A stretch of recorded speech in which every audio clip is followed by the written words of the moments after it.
Olá, olá pessoal, boa noite, tudo bem com vocês? Eu sou o professor Adeildo e nós vamos começar hoje com a nossa disciplina sigaspegadas.com, onde nós vamos falar sobre a questão da expressividade visual dos memes em relação à questão cultural com a Serra da Capivara. Essa região do sul do país, do sul do estado, desculpe, que é conhecida no mundo todo, por causa da referência, né, que tem lá, histórica, sobre o grafismo histórico do ser humano, conhecido pelo trabalho da Danielle Guidon. A gente vai ver aqui como isso vai ser relacionado com a linguagem dos memes e como a arte se desenvolve a partir daí, certo? Nessa linguagem. Hoje nós vamos começar com uma aula voltada para a questão da comunicação visual, porque se a gente vai falar de memes, se a gente vai falar de pintura rupestre, a gente está dentro da linha de comunicação visual. É preciso que a gente entenda como é que essa área, né, se orienta, se organiza, para poder melhor entender o desenvolvimento dessa arte que a gente vai tratar aqui. Então vamos lá começar. Hoje são 10 de agosto, nossa aula é sobre a cultura da comunicação visual. Bom, o que é isso, professor? Comunicação visual. Bom, pelo nome ou pelas características dessa denominação, a comunicação visual é um tipo, vamos aqui no texto, é um tipo de linguagem que se utiliza de recursos gráficos com o objetivo de transmitir uma ideia ou conceito. Tá entendido? Você quer transmitir uma ideia, quer transmitir um conceito, e você precisa atingir a outra pessoa, o seu interlocutor, a nível visual, então você vai estar fazendo comunicação visual. O que é? Uma estratégia também de comunicação não verbal, é importante que se diga, que se estabeleça aqui. Deixa eu escolher aqui, ó, o jeito certo de fazer, rapaz. Não verbal, ou seja, vai estar ali a imagem, o processo de comunicação que não precisa da fala, que é muito utilizado atualmente, mas que teve origem ainda nos desenhos pré-históricos, numa época em que os seres humanos não tinham desenvolvido a escrita.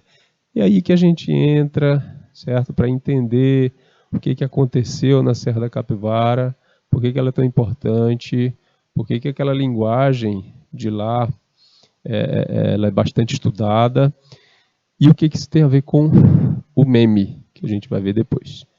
Tá certo? No momento, entendendo comunicação visual. A comunicação visual tem seus tipos, certo? Os tipos ou meios de comunicação visual podem ser vários, como gráficos, mapas, desenhos, fotografias, diagramas, placas e sinais de trânsito, semáforos, expressões faciais, inclusive, né, e corporais. Exatamente, aquilo que você faz com o rosto pode demonstrar o que você está intentando, né, no seu pensamento. Então, cuidado com as caras e bocas que você faz. E também a intenção corporal, o movimento do corpo, braços, pernas, o próprio corpo em si. Sabia que quando a gente está interessado no assunto, suponhamos que você esteja sentado numa roda de conversa e está rolando ali aquela conversa tal, e aparece um assunto que te chama a atenção. É quase imediato, o teu corpo se projeta para frente, e se o interesse naquela história foi bastante profundo, é provável até que você apoie a cabeça nas mãos, então o queixo nas mãos, para poder escutar melhor, mais confortável aquela história. Então, é o teu corpo passando a mensagem do teu interesse para aquela situação. Entre outras. Bom, a linguagem visual, ela também, a comunicação visual, ela também existe pela necessidade do ser humano se comunicar em vários lugares do mundo. Porque nem todo mundo, a gente sabe, né, fala a mesma língua. Aí, quando tem a barreira da língua, a comunicação visual está ali para ajudar no processo, né, mais prático. A gente falou de tipos, né, voltando aqui, tipos de comunicação visual, falei de gráficos, mapas, desenhos, fotografias, etc. A gente vai ver agora, né, esses exemplos. O que é um infográfico? Aqui no exemplo você tem, na imagem, né, o exemplo de um infográfico. É uma combinação de gráfico, mapa, imagem, foto e outros tipos de artifícios que permitem que as pessoas tenham uma visão geral do tema abordado.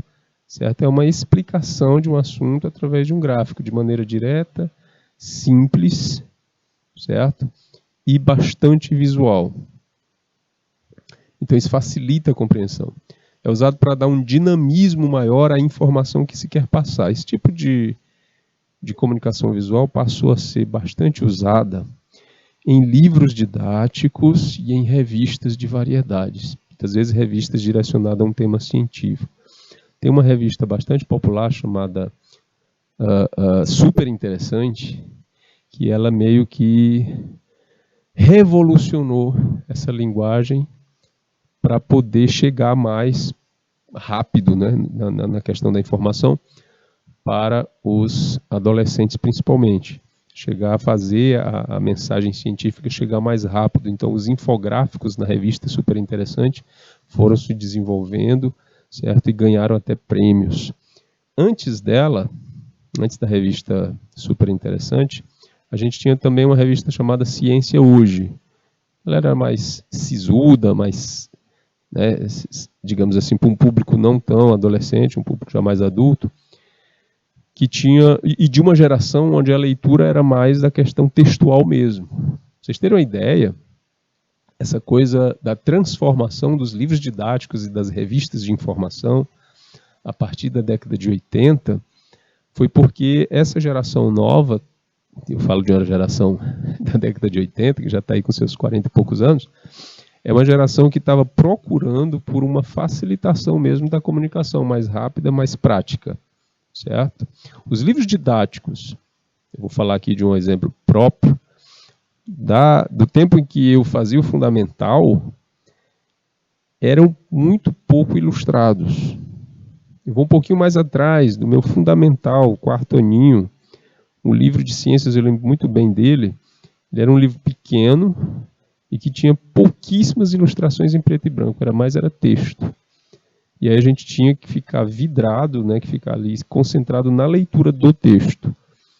É lógico, isso fazia com que o aprendizado fosse um pouco mais devagar e tudo, porque a criança tem aquilo do visual e tal. E o infográfico aparece muito nos livros didáticos a partir da década de 80, mesmo por essa função de facilitar, de encurtar o processo de compreensão sobre aquilo que está sendo explicado, certo? Então, muitas crianças com uma inteligência visual mais desenvolvida, porque a partir do conceito das 8, né, das múltiplas inteligências, que são 8, tem aquela que é a visual, ela está nas crianças, né, que tem essa característica, e o visual, o infográfico, vai trabalhar com mais ênfase nesse desenvolvimento aí desse tipo de aluno. Então, esses são os infográficos. Existe o diagrama do processo, que já existia antes dos infográficos.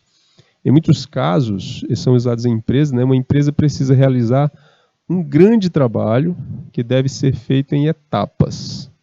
Aí essa divisão pode ser apresentada em um diagrama de processo, onde fica detalhado tudo que envolve o trabalho.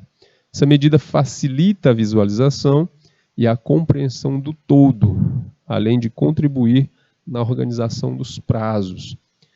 E numa empresa, ou numa instituição, não precisa ser uma empresa, para se organizar, algumas pessoas vão chamar isso de organograma também, né, o diagrama de processo.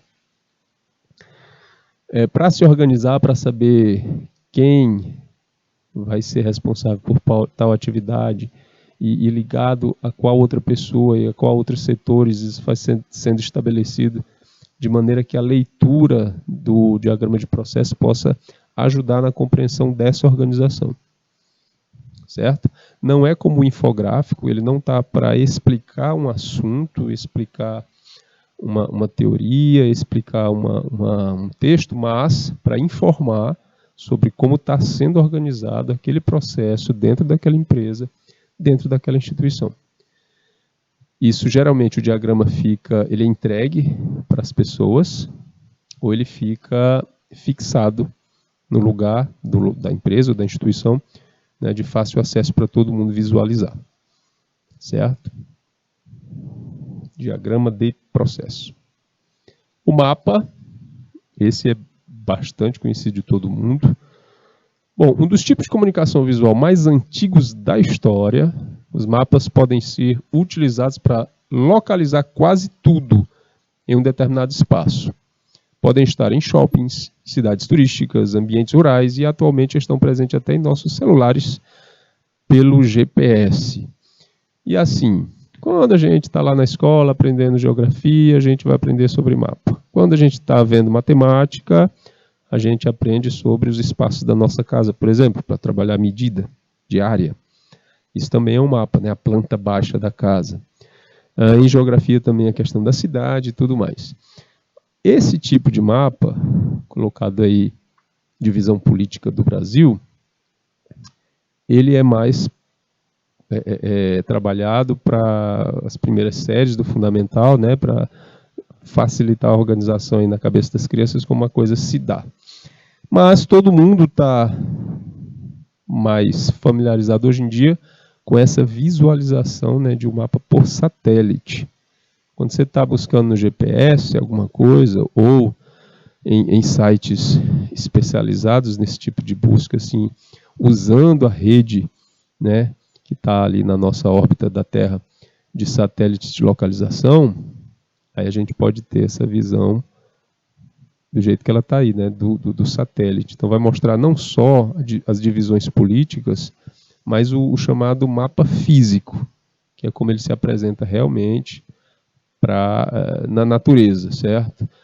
O mais interessante é que no aprendizado, na captura do conhecimento, esse mapa aqui ajudou bastante essa geração da década de 80, 90.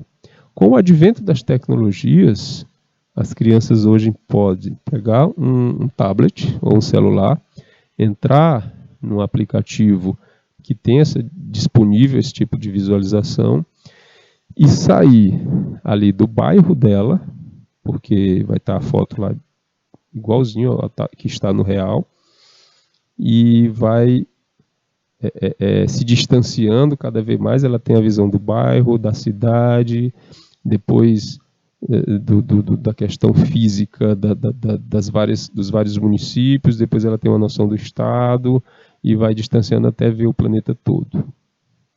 Então, isso é um avanço de comunicação visual, principalmente para quem está aprendendo sobre os espaços geográficos, muito, muito importante. Ok? Porque antes, aqui, a gente só tinha um vislumbre do que seria. Por exemplo, eu tive noção do que era o real relevo do Brasil, do planeta Terra ou da América do Sul, tempo desse, quando eu tive contato com essas imagens de GPS. Certo? Então, o mapa serve para quê? Para localização, tanto geográfica quanto em outra situação. E a gente tem um mapa mental. Serve para quê? Olha só que legal, né? Você escreve um tema que está sendo estudado, e aí você vai associando características para esse tema, certo? E outras informações, né? Organiza ideias e informações fragmentadas e difusas ligadas a um determinado tema. Essa é a função do mapa mental, muito usado para estudos. Essa comunicação visual cria uma nuvem do que orbita tal tema. Então você tem o tema central no centro, claro, e aí os outros subtemas, né, o que organiza, o que está relacionado, ficam em volta, certo? Como uma nuvem.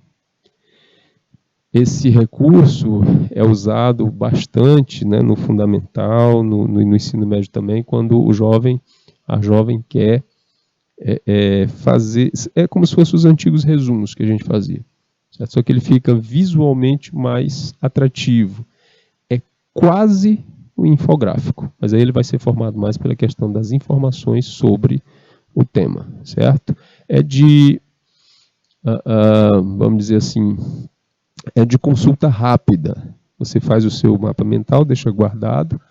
Quando você quer fazer uma consulta rápida para lembrar algumas características, aí você vai lá e pega nessa característica que você quer. Depois você pode mergulhar mais sobre essa característica a partir do mapa mental que você fez. Então, até agora a gente viu o diagrama, né, de organização, a gente viu o infográfico e o mapa. Foi isso? Exatamente. Vamos ver agora a fotografia. Ah, a fotografia, professor, também é comunicação visual, mas claro. E veja só, foi uma luta ferrenha, histórica, para chegar. Eu botei uma fotografia antiga, porque aqui é o ponto, né, que se conseguiu chegar depois de muitos e muitos estudos de várias pessoas no mundo inteiro, cada um responsável pelo desenvolvimento de uma técnica, físicos, químicos, engenheiros, todos eles dispostos a desvendar esse segredo que era fixar uma imagem real numa superfície. Aí o seu francês Nicéphore Niepce conseguiu, né, essa façanha em 1886. Ele vai produzir a primeira fotografia.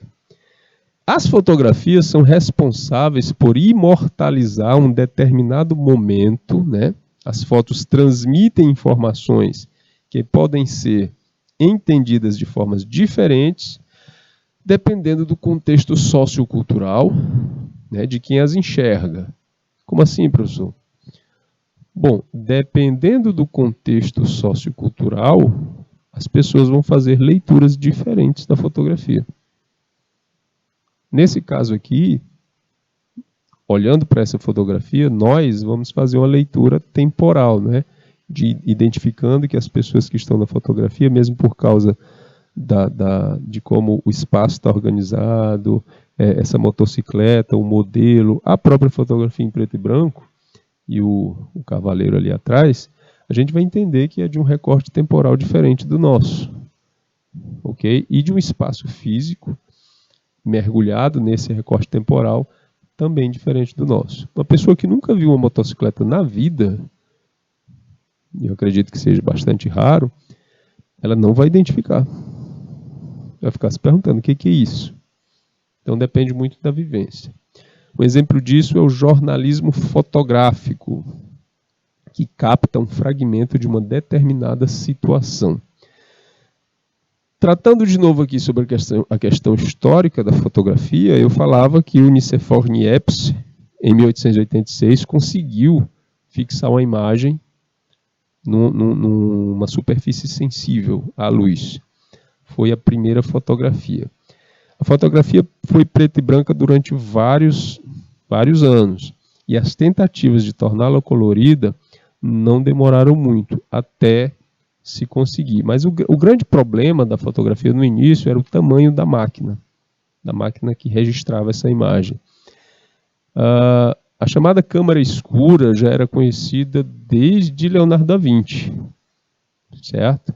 E aí conseguir fazer com que essa câmara escura ficasse pequena o suficiente para continuar fazendo o trabalho que ela fazia, e mesmo assim imprimir essa imagem numa superfície sensível, né, fotossensível, sensível à luz, a palavra fotografia vem disso, né, grafar com a luz, foi o grande desafio, até o senhor Nicéphore Niepce conseguir fazer isso, e depois, né, o senhor Daguerre, Louis Daguerre, fez com que o processo ficasse mais rápido, porque a primeira fotografia conseguiu ser registrada num tempo de exposição de 8 horas.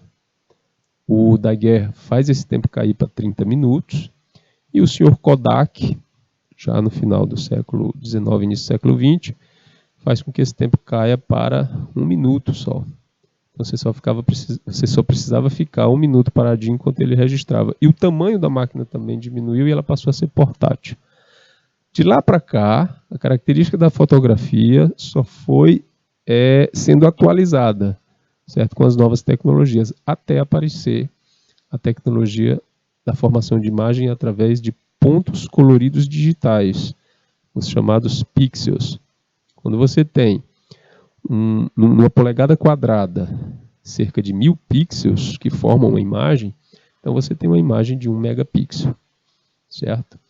Uma máquina fotográfica, o seu celular, né, que tem uma câmera, que tem 120 megapixels, vai ser melhor do que uma máquina que tenha só 12 megapixels?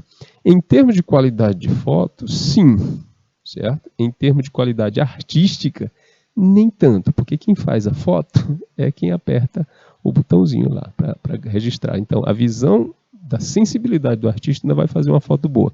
Mas na questão da qualidade de ampliação de uma fotografia digital, quem tem mais megapixels ganha. Porque assim, uma foto com 3 megapixels, ela vai ser ampliada até o limite de perder o foco, né, de ficar distorcida. Se tiver mais megapixels, ela pode ficar maior. Uma máquina de 38 megapixels, por exemplo, você pode fazer uma impressão dessa imagem de um tamanho bem grande, o tamanho de uma sala grande, sem perder a nitidez da foto. Hoje em dia existem máquinas de captação, né, de imagem digital que chegam a fazer, né, horrores. Uma delas, a gente pode constatar, são aquelas usadas nos satélites, né, para o Google Maps. Então, fotografia. A evolução do processo fotográfico como comunicação visual chega nas redes sociais. E aí a gente vai ter um app conhecidíssimo, né, de fotografias que vai fazer com que as pessoas compartilhem o seu álbum de fotografia pessoal com os outros. O Instagram vem, né, se instala como um processo bastante interessante aí nessa atividade, e aí as pessoas podem tanto compartilhar como seguir os amigos, né, e acompanhar as suas aventuras com a fotografia. Essa coisa de você, porque eu tenho o meu Instagram. O que você tem, na verdade, é um álbum de fotografias pessoal digital. Se bem que hoje tem até vídeo e tudo. Antigamente, para as pessoas verem suas fotos, você ia para a casa da pessoa lá, pegava o álbum de fotografias e ia folhear, vendo foto por foto. Era complicado fazer uma foto, porque tinha que gastar com a máquina, com o filme fotográfico, depois de fazer as fotografias que eram limitadas pela quantidade de exposição que o filme tinha, no máximo 36 poses. Imagina isso, você sair para uma viagem, levar um rolo de filme só, e só ter condição de fazer 36 fotos. Isso aí enlouqueceria qualquer um hoje em dia. Mas era isso. E outra, você não via as fotos quando elas estavam prontas, né? Na hora, né? Você via depois de uma semana, você colocava numa loja especializada o rolo de filme, eles iam revelar para você e lhe entregar uma semana depois, isso o mais rápido possível. As fotos instantâneas apareceram com a Polaroid, que é um tipo de máquina que ainda hoje existe, né? Você faz a foto e ela... Instantânea expressão, porque demora ali 1 minuto, 2 para você ver a foto. Instantânea mesmo são as fotos digitais, certo? Você faz a foto, imediatamente você vê como ficou, imediatamente você pode decidir se vai editar, você edita e mostra para o mundo inteiro quando você posta nas suas redes sociais. Isso você faz em 2 minutos. Então, a rapidez que a fotografia atingiu como comunicação visual hoje em dia é imensa. Falamos da fotografia. E outra característica, aqui a gente tem esses 2 rapazes, eles estão meio que rindo, né, na fotografia. Isso indica que essa fotografia é moderna, porque no início do processo fotográfico, né, as pessoas não sorriam na fotografia. Não podia sorrir, era considerado falta de educação. Certo? Então, as fotografias antigamente, bem antigamente, no início, elas eram tipo uma releitura das pinturas clássicas. Então, existiam diretores de fotografia que organizavam as pessoas que iam fazer a fotografia, orientando a pose, né, o rosto que elas tinham, a posição do rosto, dos braços onde ficava a mão e tal, sentado, em pé. E não podia sorrir, porque era considerado, né, falta de educação. Aqui não, a fotografia mais despojada, mais à vontade.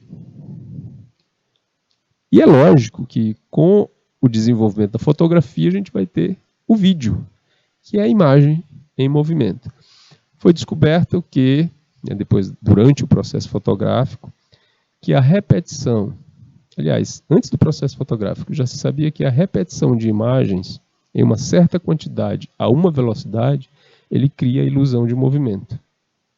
Certo? Essas imagens hoje são chamadas de frames, e uma certa quantidade de frames sendo repetidos durante um tempo vai te dar a impressão, a ilusão de que aquilo está se mexendo. Isso a gente vai chamar de vídeo. E hoje, os vídeos estão na televisão, no celular, no computador, na comunicação da empresa e em quase tudo que você consome. Aliás, hoje em dia, o vídeo é um dos meios, uma das mídias de comunicação visual mais usado. Tanto que as plataformas de rede social, né, estão se refazendo. Tem muita plataforma que começou, né, muito aplicativo que começou com fotografia que está se refazendo por causa da questão do vídeo. Bom, esse tipo de comunicação visual aliada à comunicação sonora passa informações de forma dinâmica, rápida e com forte capacidade de cativar o público. No início foi interessante, eles fizeram o vídeo. O problema é que não tinha a comunicação sonora junto. No início não dava para fazer. Então, todos os filmes que passavam, para não ficar entediante você olhar o vídeo só ali sem som algum, era colocado um músico tocando um piano, né, na sala que estava sendo exposto o filme, ali para ir alegrando enquanto você, né, se distraía com as imagens. O primeiro filme feito foi exibido pelos irmãos Lumière em Paris, em 1885. Isso marca a criação do cinema. Eles fizeram isso com um instrumento chamado cinematógrafo, que mostrou o trem chegando na estação de Ciotá, ou Ciotá. As mais ou menos 30 pessoas que estavam no salão vendo esse vídeo, na primeira vez que ele foi exposto, elas se assustaram com o movimento do trem e algumas delas correram para o fundo da sala achando que o trem ia passar por cima delas. Para você ver, perceber como que a comunicação visual atingiu um tamanho patamar a ponto de isso acontecer. Claro, hoje em dia você não faria isso, mas é mais ou menos parecido com o advento do cinema 3D, onde muito marmanjo foi ver filmes 3D pela primeira vez e ficava desviando a cabeça das coisas, achando que ia bater na cabeça deles. Enfim, quando o cinema chegou, quando a imagem em movimento chegou, a revolução foi imensa, certo? E os irmãos Lumière são conhecidos como os pais do cinema a partir de 1895, com essa filmagem. Hoje em dia, você pode fazer vídeo a hora que você quiser com o seu celular.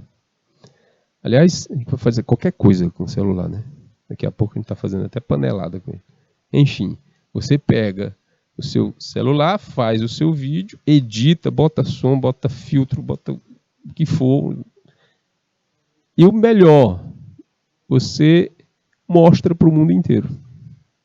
Acho que a sacada mais interessante dessas redes sociais é isso, você poder compartilhar, né, com quem você quiser.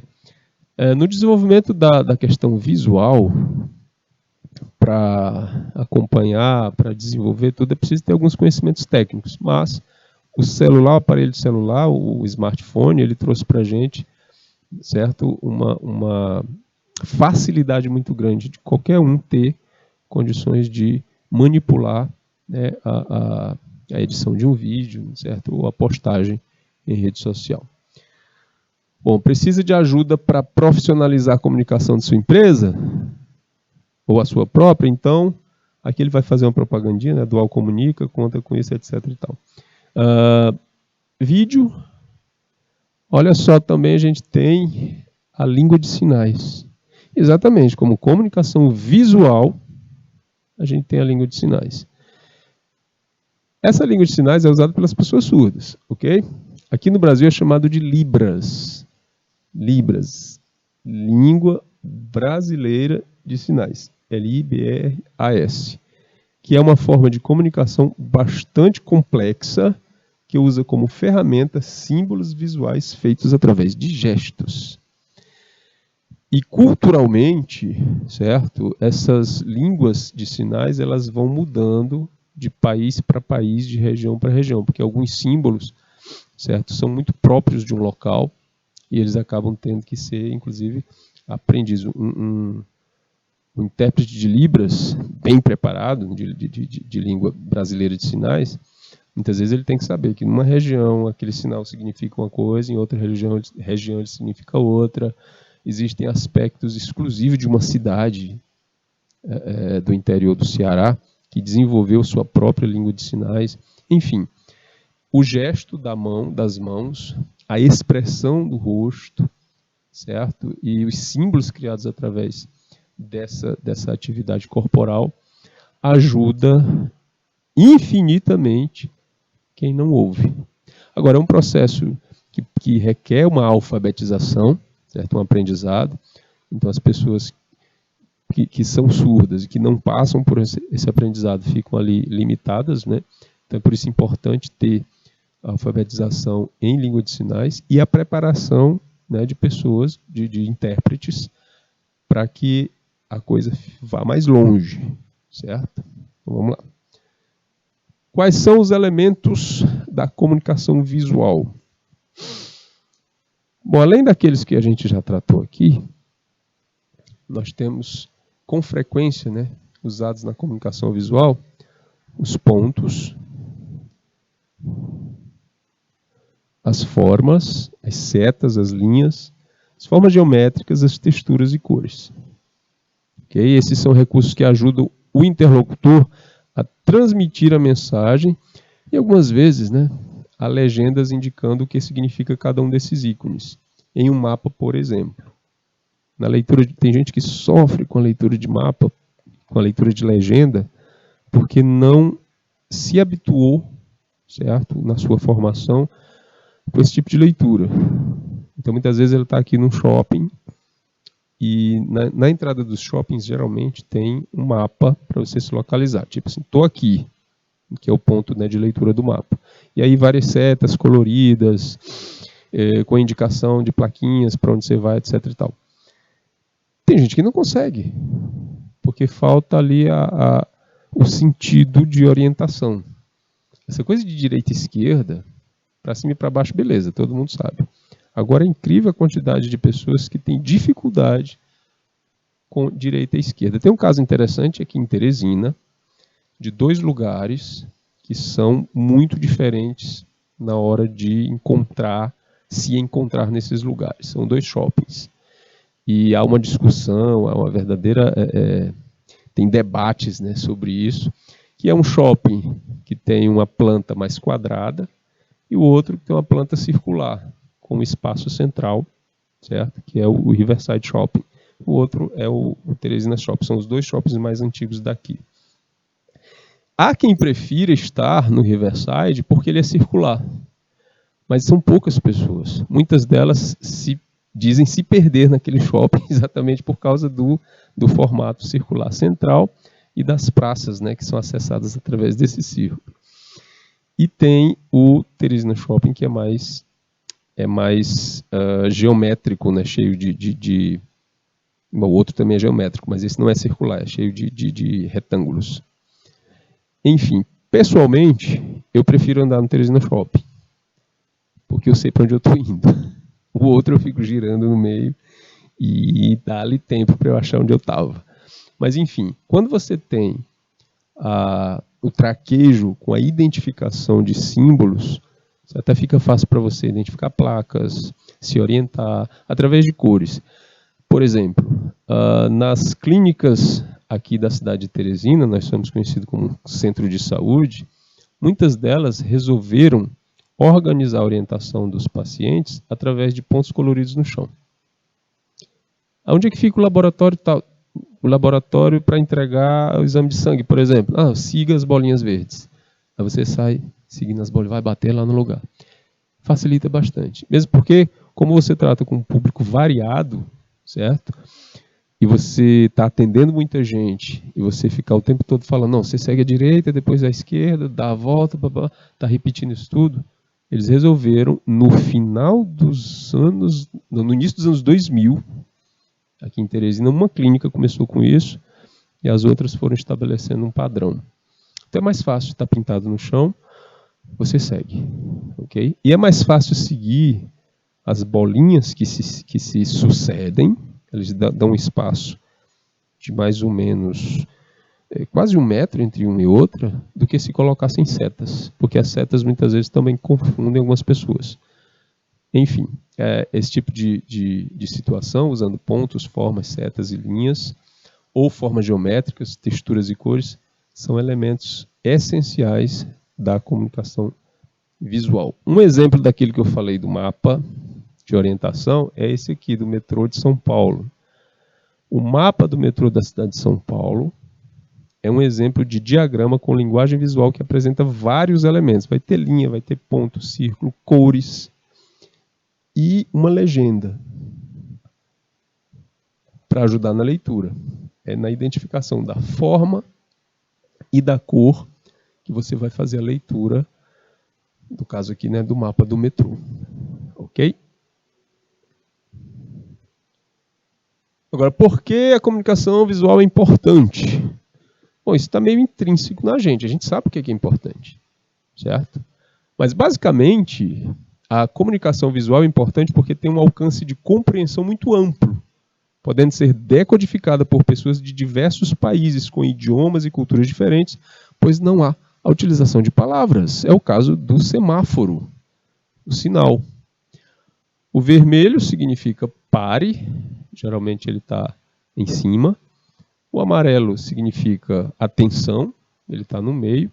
E o verde significa pode passar, pode seguir, e fica embaixo, quando esse sinal, né, é vertical. Em alguns lugares, como em Teresina, por exemplo, o verde significa passe, pode passar. O amarelo, para muita gente, vai significar ainda dá tempo, e a pessoa corre. E o vermelho, se não tiver ninguém olhando, você pode passar. Já vi muitos motoristas fazendo isso. Mas, enfim, no mundo, a significação é essa primeira que eu falei, certo? Vermelho para parar, amarelo para prestar atenção e verde para seguir. Bom, assim, a linguagem visual acaba por ser mais democrática e acessível, chegando de maneira mais rápida a um maior número de pessoas. Vale ressaltar que não é porque uma ideia está sendo transmitida por meio da linguagem visual que ela não pode ser informada também pela linguagem escrita ou sonora. Voltando à questão dos semáforos. Quando a gente vai passar uma faixa de pedestre, existe uma opção, certo? Ali na calçada, de você apertar o semáforo e ele fechar para os carros e abrir para você.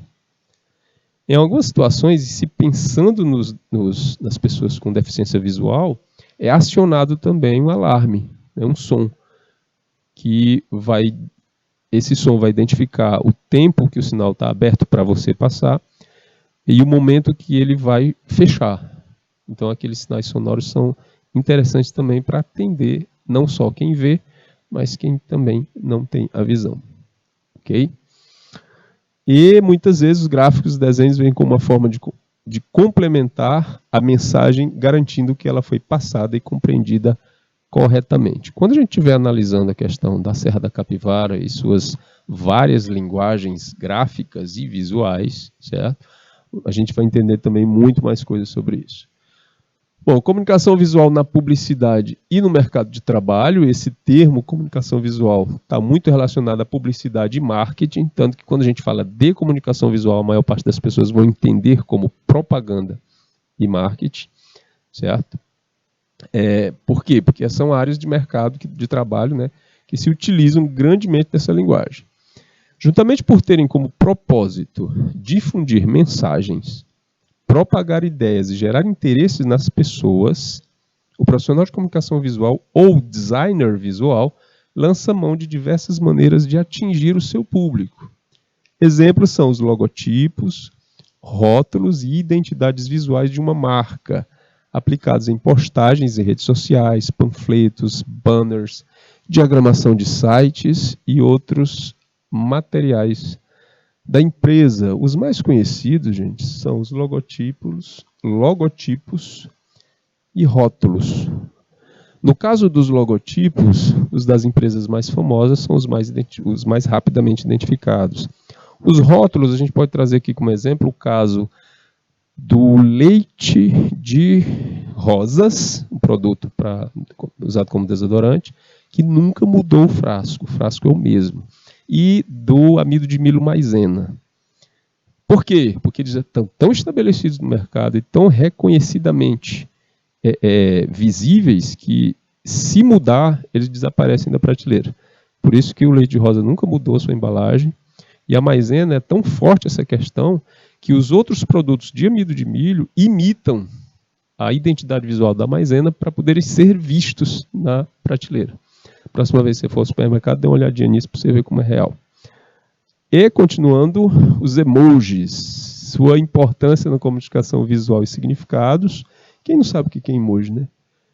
Os usuários já deixaram claro que os emojis fazem com que eles sejam mais empáticos durante as conversas, mas você pode se perguntar por que isso é importante. A empatia é um dos aspectos mais importantes quando se trata de comunicação, afinal, falar o mesmo idioma que alguém não é o mesmo que entender o que essa pessoa diz. Tem muita confusão no WhatsApp por causa disso. Essa falta de compreensão é ainda mais presente quando transferimos as conversas para os meios de comunicação digitais, onde a linguagem corporal não verbal não pode ser usada para atribuir intenção ao que está sendo falado. É justamente essa brecha que os emojis preenchem, e com sucesso. A adição de um emoji pode mudar completamente o sentido e entonação de uma fala online, agregando gestos e emoções às palavras. Aqui 2 exemplos, né? Tem mais vários. Nosso tempo está indo, mas aí. Falar de emoji é falar de coisas que todo mundo já conhece, certo? Bom, e aí eu fecho aqui a nossa primeira aula com essa explicação toda. Agradeço muito a vocês pela participação. E na próxima aula a gente continua, certo? Falando disso e entrando aí mais com o assunto sobre a Serra da Capivara e os memes. Um grande abraço e até a próxima. Tchau.